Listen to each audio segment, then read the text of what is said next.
Demak, 2020-yil detemdan 1-mavzu 21-savol. 21-savol tahlilini ko'ramiz. Savol o'qiymiz. 0,5 mol moddaning og'irligi 71 grammga teng bo'lsa, ushbu moddaning molyar massasini aniqlang. Endi molyar massa nimaga nisbatan olinardi? Moddani 1 moliga nisbatan. Endi masalan shartda aytilyapti 0,5 moli necha gram kelsin? 71 gram. Endi biz necha molga nisbatan olamiz? 1 molga nisbatan olsak nima kelib chiqadi? Molyar massa 142. Shunaqa bo'lganmi javob? Xo'p, ikkinchi savol. Ikkinchi savol o'qiymiz. 0,75 mol moddaning og'irligi 300 grammga teng bo'lsa, ushbu moddaning molyar massasini aniqlang. Bu ham xuddi shunaqa ekan, ha? Endi necha mol shuni? 0,75 mol. Xo'p, 0,75 mol 300 gram kelsa, molyar massa so'ralyapti. Necha molga nisbatan olamiz, Fatima Zuhra? 1 molga nisbatan. Chunki molyar massa degani 1 molga nisbatan deganimiz har doim, to'g'rimi? Bu ham ta'rifda. 300 ni bo'lib olsak necha chiqadi? Necha? 400 chiqadi-da. Demak, siz javobga to'g'ri kelar ekan, ha? 3-savol ko'ramiz. 23-savol. 0,8 mol moddaning og'irligi 128 ga teng bo'lsa, ushbu moddaning molyar massasini aniqlang. Bu ham xuddi shunaqa, ha? 3-savol. 0,8 mol necha gram? Endi molyar massa desa necha gram, necha molga nisbatan olaman? 1 molga nisbatan olaman. Bo'laveradigan bo'lsam necha kelib chiqadi? 20. 160. To'g'rimi? Keyingi savol, 24-savolni o'qiymiz. Bu ham xuddi shunday. 0,2 mol moddaning og'irligi 22,2 grammga teng bo'lsa, shu moddaning molyar massasini aniqlang. 4-savol, 0,2 moli necha gram? Necha molga nisbatan olay? Demak, bu molyar massani keltirib chiqaradi, to'g'rimi? 111. 4-savol ketdi. 5-savol. 0,5 mol moddaning 5 ta kelibdi-da birdaniga. 0,5 mol moddaning og'irligi 55,5 gram. Buni ham qanday qilamiz? Nima qilamiz, Sanjar? Nima qilay? 0,5 moli 0,5 mol 5,5. Necha gram? 55,5 mi? Xo'p, necha molga nisbatan olay? 1 molga nisbatan oladigan bo'lsam, x teng 111 gram ekan moddamizda molyar massasi, to'g'rimi? Keyingi savol, 26-savol. 1,5 mol natriy sulfidning massasini gramda aniqlang. Endi natriy sulfidning formulasini hammamiz yoza olamiz. Yozish esdan chiqqanlar qarasin, qanday yozilardi. Natriy o'zgarmas necha valentli element? Natriy birinchi guruhda joylashgan. Birinchi guruhdagi har qanday element o'zgarmas 1 valentli. 3-guruhgacha bir xil ketadi, to'g'rimi? Natriy sulfid. Endi bu sulfid qismi qayerdan kelgan? H2S dan. Sulfid degani uchun mana bu qismi keldimi? Nechta vodorod chiqib ketdi? Demak, bu necha valentli? 2. Mana bu yerga necha tushadi shunda? 2. Mana bu necha valentli deb aytdim? 1. Shunda bu 1 tushib hech narsa yozilmasa bo'ladimi? Demak, formula qanday? Natriy 2S. Natriy sulfid, to'g'rimi? Shuni 1,5 mol massasi. O'zi buni 1 mol massasi necha gram kelib turibdi? 46 ga qo'shaman 32 ni. 23 dan 2 tasi 46 bo'ladi. 46 ga qo'shadigan bo'lsam 32 ni 78 gram taqsim mol bo'ladi. 1 mol massasi. Lekin masala sharti bo'yicha necha mol massasi so'ralyapti? Demak, qayerdan qo'yash shu 1,5 ni? 1,5 mol bo'lar ekan, ha? Endi bu necha chiqadi? 1 ni ko'paytirsam 78, 39 qo'shib yuborsam 117 gram. Shuni ko'paytirib yubordim-da. Tushunarli? Xo'p, 27-savol. 27-savol ko'rib keturamiz. Ko'p vaqt ketmaydi, oson savollar. To'g'rimi? 27-savol. 85 gram vodorod sulfidning modda miqdorini aniqlang. Vodorod sulfid. Endi vodorod sulfidni massasi necha gram o'zi? Necha mol? 34 gram. 1 mol massasi bo'lsa, lekin bizda 85 gram deyapti, to'g'rimi? Shu yerdan qo'yamanmi? Nima uchun? Gram tagidan gram tushadi, to'g'rimi? Necha mol bo'ladi bu? 2,5 mol bo'lar ekan. 85 ni bo'lib 34 ga. 28-savol. 28-savolda qaysi oksid bariy gidroksidining suvli eritmasi bilan ta'sirlashib bariy XO4 tarkibli birikma hosil qiladi. Qaysi oksid? Endi bu yerdan javoblardan SO3 bo'ladi. Nima uchun? Chunki birinchi mana Sulfat kislotasi. bariy mana bunaqa jarayon bo'lyapti-da. Bu jarayonni ochib o'zadigan bo'lsak, o'zi biz mana bundan oksidlanish darajasidan ham bilib olsak bo'ladi. Birinchi oson usulda ko'rsataman. O'zi jarayonni tushunish uchun keyin jarayonni tushuntirib beraman. Nima bo'lyapti? Mana bariy XO4, to'g'rimi? 4 bariy necha valentli o'zgarmas? 2 valentli. Shuning uchun ustiga oksidlanish darajasi ham metallarda valentligiga mos ravishda plus ishorada valentligiga mos ravishda bo'ladimi? Shunda necha plus bo'ladi? Plus 2. Kislorod o'zgarmas 2 valentli bo'lgandan keyin minus 2. Endi o'rtadagini topsam bo'ladimi oksidlanish darajasini? 4 kere 2 8, 8 ni 2 ni ayrsam plus 6. Demak, mana bu oksidning ana bu oksid tarkibida X element necha valentli bo'lishi kerak? Necha valentli? 6 valentli bo'lishi kerak. Endi valentlardan qaraysizlar. SO2 deyilyapti. SO2 da mana bunaqa berilyapti misol uchun. Mana minus 2 bo'lsa, bu plus 4 bo'lyapti. Bo'ladimi shu javob? Yo'q. Biza SO3 ni ko'rib olaylik, javobni qolganini tushunib olaylik. Mana oltin gurt 4 oksid bo'lmagan sababi kislorod 2 kere 2 4 bo'lyapti. Buniki X bo'lib tursa, necha chiqadi? Chunki modda tarkibidagi elementlarning oksidlanish darajalari yig'indisi har doim 0 ga teng. Esimizga bormi shu narsa? Masalan, men hozir oltin gurt masalan necha valentlarni nima qiladi? Necha bo'lishi? 2 ham bo'lishi mumkin, 4 ham bo'lishi mumkin, 6 ham bo'lishi mumkin. Qaysi bu? Bilmayman hozircha. O'shani bilib olishni nima qilaman? Bunikini X deb olaman. Buniki minus 2 mi? Oksidlanish darajalari yig'indisi X kare 1. X mi? 2 kere 2 plus minus 4. Tenglayman nechiga? 0 ga. X ni qiymati shunda plus 4. Shundan topib olyapman. Esdan chiqqanlar. Tushundinglarmi? Tushunarli? Endi plus 4. Endi bu bo'lmaydi, chunki bizda modda tarkibida qanday oksidlanish darajasiga ega? Plus 6. SO3 ni ko'radigan bo'lsa, SO3 ni X deb olsam, kislorod har doim nechiga teng? Minus 2. 3 kere 2 6. X plus minus 6 teng 0 ga. X teng plus 6. Tushunarlimi? Tushunmadingiz-a? Qanaqa tushuntiraman? Endi modda tarkibida berilgan modda bizga nima? Bariy XO4, to'g'rimi? Modda tarkibidagi elementlarning barchasining oksidlanish darajalari yig'indisi har doim 0 ga teng bo'lishi kerak. Har doim 0 ga teng. Endi sizlar valentlikni qisqacha tushunasizlar. Hozirroq kechikinglar sizlar. Valentlikdan tushunchalaring bor, oksidlanish darajasi mavzusi yo'q deydinglar. Yo'q deydinglar, to'g'rimi? Endi biz qayerdan bilamiz? Bariy metalmi? Bariy. Birinchi, ikkinchi guruh. Metal-ku. Ajratib berganman-ku davr sistemi bo'yicha. Bariy ikkinchi guruhda joylashgan, to'g'rimi? Endi metallarni hammasi yozib olasizlar. Birovlardan kimdandir bo'lsa ham oksidlanish darajasi yozib olasizlar, tushunib olasizlar. Endi bariy oksidlanish darajasi har qanday metalda o'z plus bo'ladi. Har qanday metalda o'z asosan plus oksidlanish darajasini namoyon qiladi. Nimaga mos ravishda desa, valentlikka mos ravishda. Masalan, bariy valentligi necha ekan? 2 mi? Shunda plus 2. O'rtadagi element ekan bilmayman. O'shaning uchun buni X deb olib turaman, to'g'rimi? Kislorod metal emaslar asosan minus bo'ladi. Metal emaslar asosan oksidlanish darajasi nima bo'ladi? Minus bo'ladi. Endi mana o'rtadagi X ham metal emas, lekin biz o'rtadagi qismni bilmaganimiz uchun nima qilamiz buni? X deb olamiz. Plus chiqib kelaveradi bu. Endi hammasini yig'indisi mana shu yerda hammasini. Mana shu modda tarkibidagi elementlar oksidlanish darajalari yig'indisi nechaga teng bo'lishi kerak dedim? 0 ga. Endi yozaman. Buni oksidlanish darajasi 2 bo'lsa, 2likdan bariydan nechta turibdi?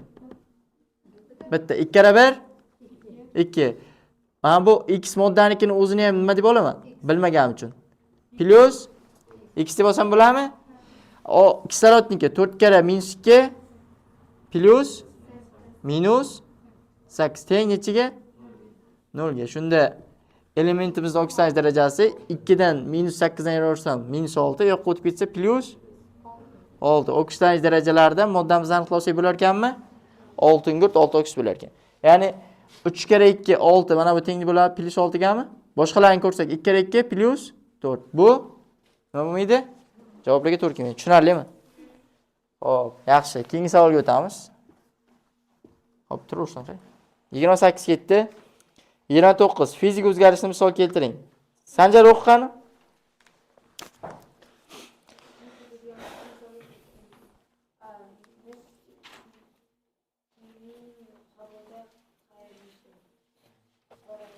Mhm. Kimning jamlashi, Mhm. muzning erishi, natriyning suvga ta'siri. Qaysi bo'ladi? C bo'ladi.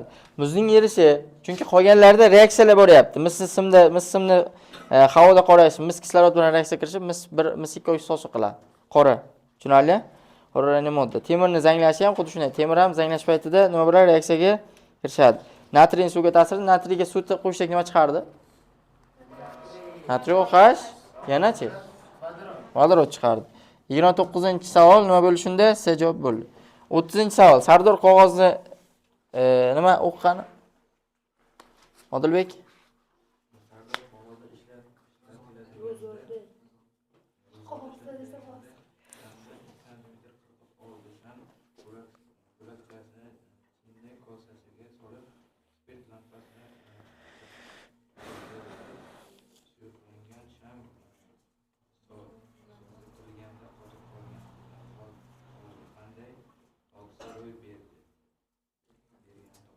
Qanday hodisa ro'y berdi bu yerda? Nima uchun fizik? Modda tarkibi masalan shamni qizdiryapsan, yana qotib qolgandan keyin o'sha sham.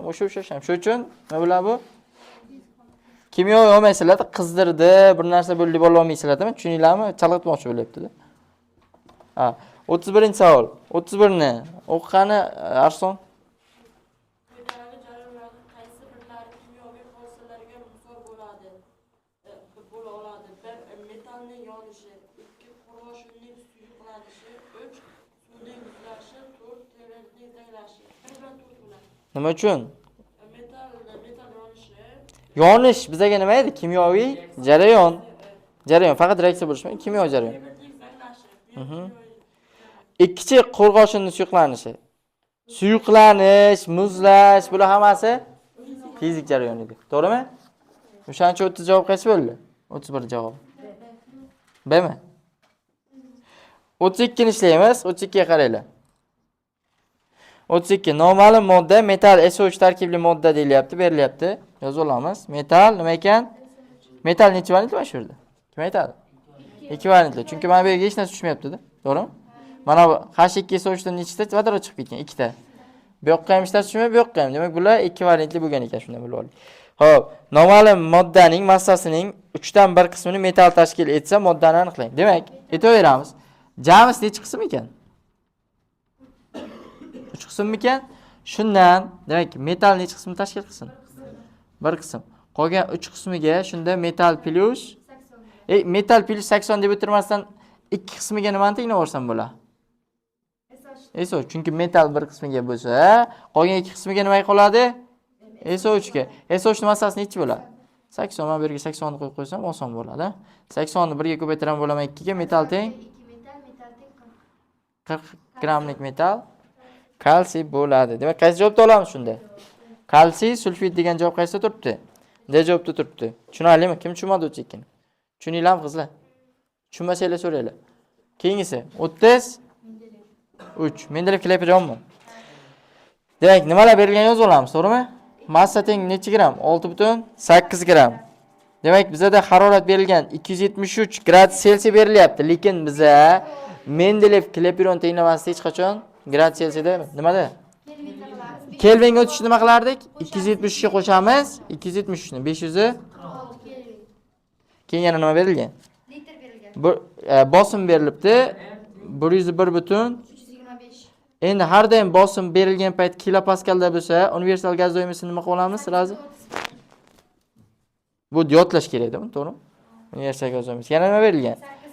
8,9 Hajm berilgan. 8,96. Nima yo'q? Molyar massa. massa yo'q. Bizga formula bor edi. PV M teng mR T. Endi shu yerni nimani keltirib chiqarib bo'ladi? M ni topilayotgan qismdan yonida turganlar nimaga tushardi? Mahrajga tushardi. Demak, PV MRT suratga qoladimi? Endi ishlaymiz buni. M nechiga teng bizada? 6,8 ko'paytiraman 8,31 ga ko'paytiraman 546 ga bo'laman 101 325 ko'paytirilgan 8,96. 8,96 gami. Xo'p, teng 34. Endi moddalar tarkibidan biz 34 gram taqsim mol bo'lganlarini nima qilib chiqishimiz kerak? Izlab chiqishimiz kerak. Qaraymiz, is gazi deyilyapti. Mana birinchisini xatoligini ko'rib oldik, qolganlarini keyin javobdan o'ramiz, bo'ladimi? Is gazi necha gram? 12, 16, 28 bo'ladi. 34 bo'lyaptimi? Yo'q, shuning uchun buni pH 3 bor. olmaymiz. Endi fosfinni olamiz 2. Fosfinni formulasi bilmaganlar yozib qo'yishim. pH 3. 31 ga 3 ni qo'shsak 34 bo'ladi. Qondiryaptimi? Uchinchisi. Vodorod sulfit qanaqa edi? H2S. Bu nima? Buning massasi 34. Ikkalasi ham 34 bo'ldi, shuning uchun bularni nima qila olamiz? Ola olamiz. Qaysi javob bo'lar ekan? B javobga to'g'ri kelar ekan, a? 34-savol. 34 tashlaysizlar o'zlaring, shunga qarab, qaymi? Men 34 mi? 34 ta javob qaysi bo'ldi shunda? Javob bu ham pH 3 bilan H2S bilan.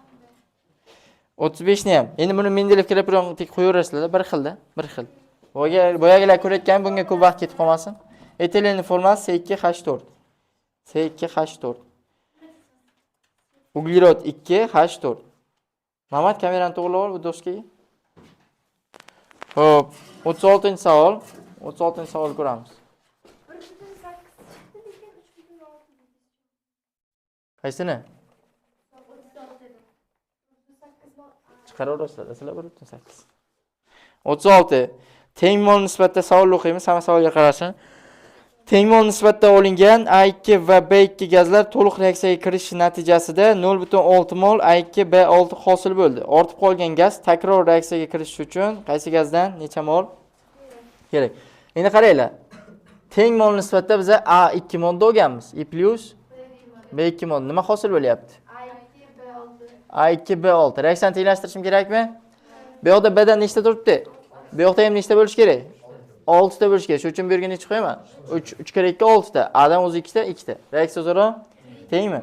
Endi reaksiya kirish natijasida necha mol modda hosil bo'lgan? Biriga 3 kirishyapti, hosil bo'lyapti 1 mol. Mana bu oldi koeffitsiyentga qaraysilarda mol sifatida, tushunarlimi? 3. Endi sizlarga masala shartida necha mol hosil bo'lyapti bundan? Bundan hisoblayman. Bundan B'dan qancha kirishgan? 6 kere 3 1.8 kirishgan. A2 dan qancha kirishgan hisoblayman? 0.6. Endi bular aytaveradigan joylar mana shu yerga qaranglar. Bular nima? Teng mol nisbatda olingan. Teng mol nisbatda olingan bo'lsa, qaranglar. Mana bu 1.8 kirishyapti, to'g'rimi? Bu 0.6. Sizlar hozir 1.8 ni 1.8 dan olingan deb hisoblasanglar to'g'ri chiqardi. Nima uchun? Nima uchun? Hozir sizlar agar 0.6 dan olingan desa, qanday 0.6 dan olingan bo'lsa, B'dan 1.8 sarflanishi mumkin. Shunday deb hisoblagansizlar. Bunaqa bo'lmaydi. Ikkalasini ham 1.8 dan nima bo'lgan ekan bular? Olingan ekan. B moddadan ham 1.8 mol olingan, A moddadan ham 1.8 mol olingan. Lekin bittasi to'liq sarflanib ketadi reaksiyada. O'tdim-ku kami bo'yicha ishlash, to'g'rimi? Yaqinda miqdor nisbatlar bo'yicha hisoblash. 1.8. Endi 1.8 ni 1.8 ga bo'lgan, 1.8 ni ham 0.6 ga bo'lib ko'rgan. Qaysi kichkina chiqqan? B, to'g'rimi? Shundan sarflab olgan keyin 1.8 dan qancha ortib, A moddadan qancha ortib qolgan? 1.8 minus qancha sarflanib ketgan? Qanchasi ortib qolgan? 1.2 moli A2 dan ortib qolgan. Endi shu qayta reaksiyaga kirish uchun deyapti. Ya'ni A2 modda qayta reaksiyaga kirish kerakmi? Chunki qaysi ortib qoldi? A2 modda ortib qoldi, B dan ortib qolmadi. Tushunyapsizlarmi? Shu modda qaytib reaksiyaga kirsa, xuddi shunaqa reaksiya bo'ladi yana. Shu modda bilanda. B2 bilan reaksiya kirsa, qanaqa modda hosil bo'ladi? A2 B6. Necha qo'yaman men bu yerga? 3, bir xil reaksiya. Endi 1 ga 3 ketsa, menda qancha ortib qolgandi? A moddadan qancha ketdi ekan? 3.6 mol ketar ekan. Tushunarlimi? Kim tushunmadi? Qayta tushuntiraymi? Tushunmaganlar bormi? Kim tushunmadi? Qayta tushuntiraymi? Qaranglar, yaxshilab qaranglar. Sizlarga aytilgan masalaning sharti mana shunaqa A bilan B teng mol nisbatda olindi. Xo'p, mana shu yerda to'xtaymiz. Teng mol nisbatga olingan, reaksiya borgan, endi 1 ga 3 kirishyapti, nima 1 mol hosil bo'lyapti. Lekin sizlarga masala sharti bo'yicha necha mol A2 B6 dan hosil bo'ldi deyilyapti. 0.6 mol. Shundan foydalanib, bularni sarflangan miqdorini aniqlab olsam bo'ladimi? Demak 0.6 ni 3 ga ko'paytirsam qancha sarflangan Bdan? 1.8. Adan qancha sarflangan? 0.6. Endi ikkalasi teng mol nisbatda olingan. Ya'ni ikkalasining miqdori nima? Teng. Teng olingan bo'lsa, qaysidan sizlar reaksiyada bilasizlar, har doim bittasidan to'liq nima bo'lib ketadi? Bittasi nima bo'ladi? Ortib qoladi. Endi qaranglar. Mana shu yerga aytaverasiz. Bdan 1.8 mol bor, 0.6 mol Adan bor. Endi qaysini miqdoricha teng olingan? Misol 0.6 moldan olinganmi ikkalasi ham yoki 1.8 danmi? 1.8 0.6 dan olinsa, qanday qilib 1.8 Bdan ketishi mumkin? Bdan sarflanishi mumkin, to'g'rimi? Bundan 0.6 moldan olgan bo'lsak ikkalasidan ham, misol mana deylik, Bdan ham 0.6 mol olib, Adan ham 0.6 mol. Qandaysiga mana 0.6 molni Adan sarflab yubordim deylik. Adan sarflasam 1.8 mol bu yoqda nima qilish kerak Bdan ham? Bu yoqda hosil bo'lmaydi moddalar. Bu yoqda hosil bo'lmaydi moddalar hech qachon. Reaksiya ham bu tomoniga hosil bo'ladi. 1.8 mol sarflanish kerakmi? Lekin qanchadan olib qo'yapmiz? 0.6 dan. Qanday 0.6 dan 1.8 ayirib yubordim. Nechi qoladi? 1.2 minusda. Minusda 1.2 qolyapti. Tushunyapsizlarmi? Bunaqa bo'lishi mumkinmi? 0. O'shaning uchun qaysidan olingan ekan ikkalasi ham teng miqdorda? B moddaga o'xshash 1.8 moldan olingan. Ya'ni bundan 1.8 mol, bundan ham shunday Adan 0.6 sarflanib ketdi, qanchasi ortib qoladi? Demak, biri uchun 3 mol sarflansa, 1.2 uchun qancha sarflanadi? 3.6 sarflanadi. Tushuninglarmi? Qaysi moddadan kerak deydi. Keyingi savolga o'tamiz. 37-savol.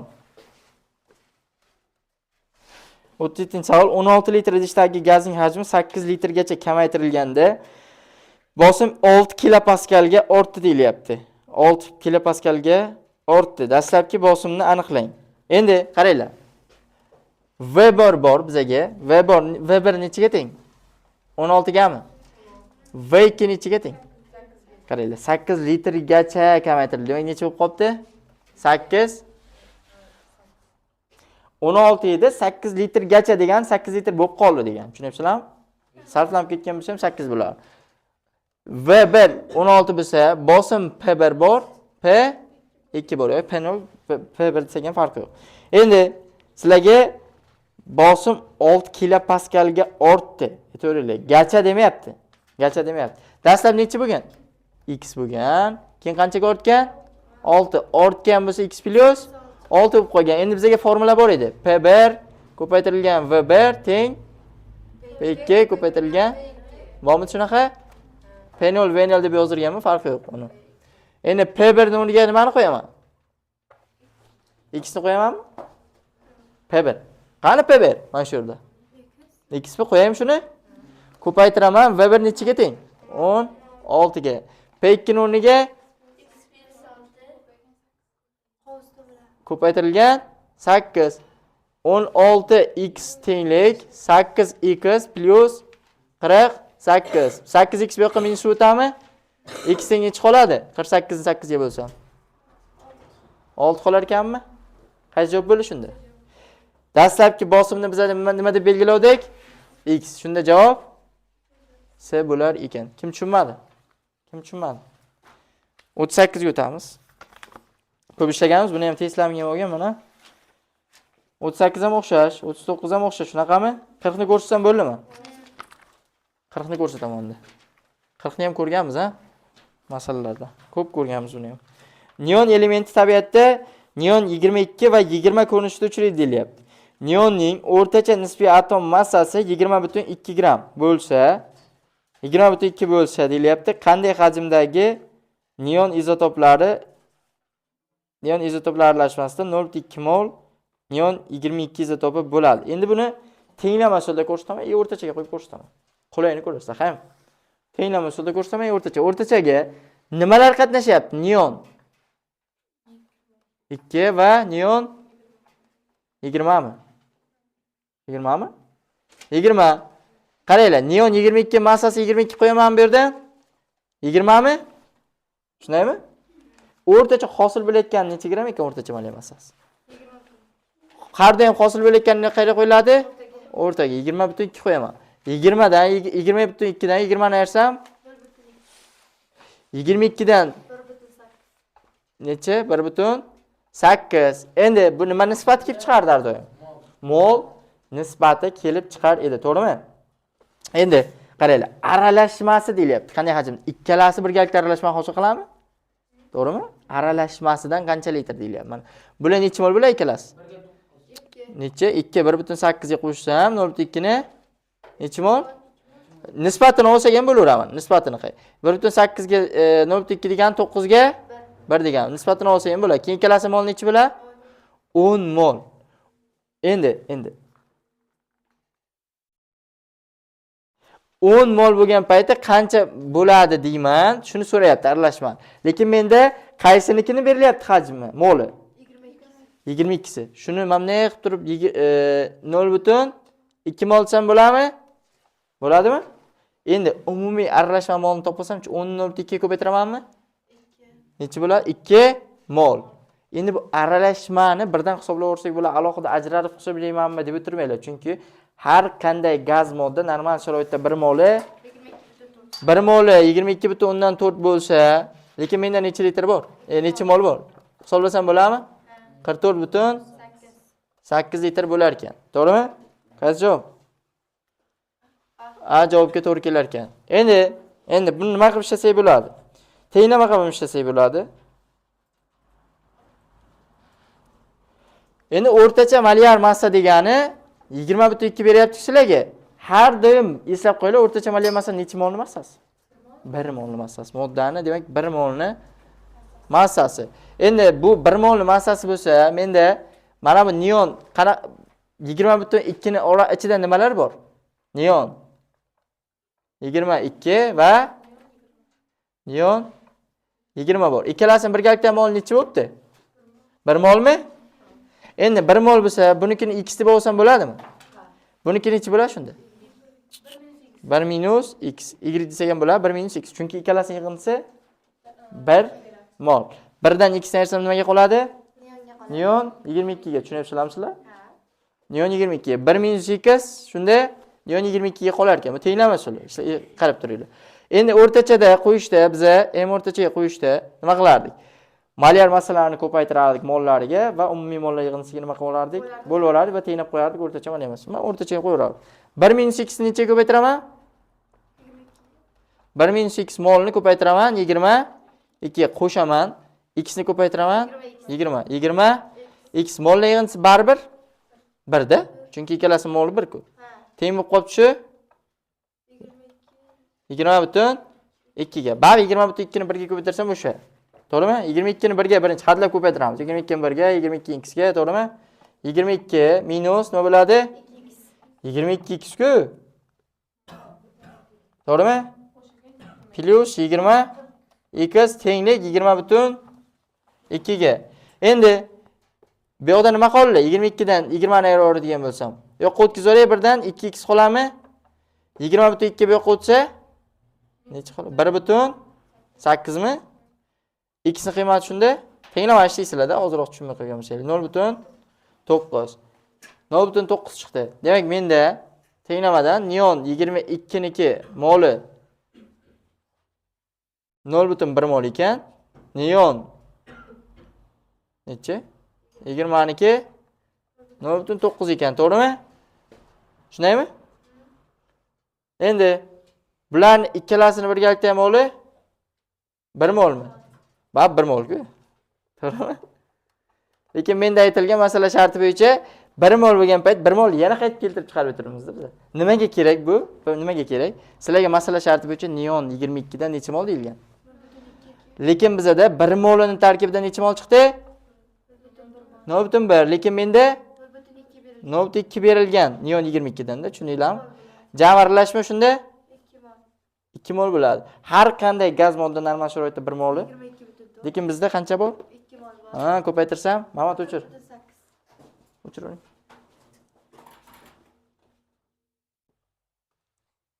Tushuninglar?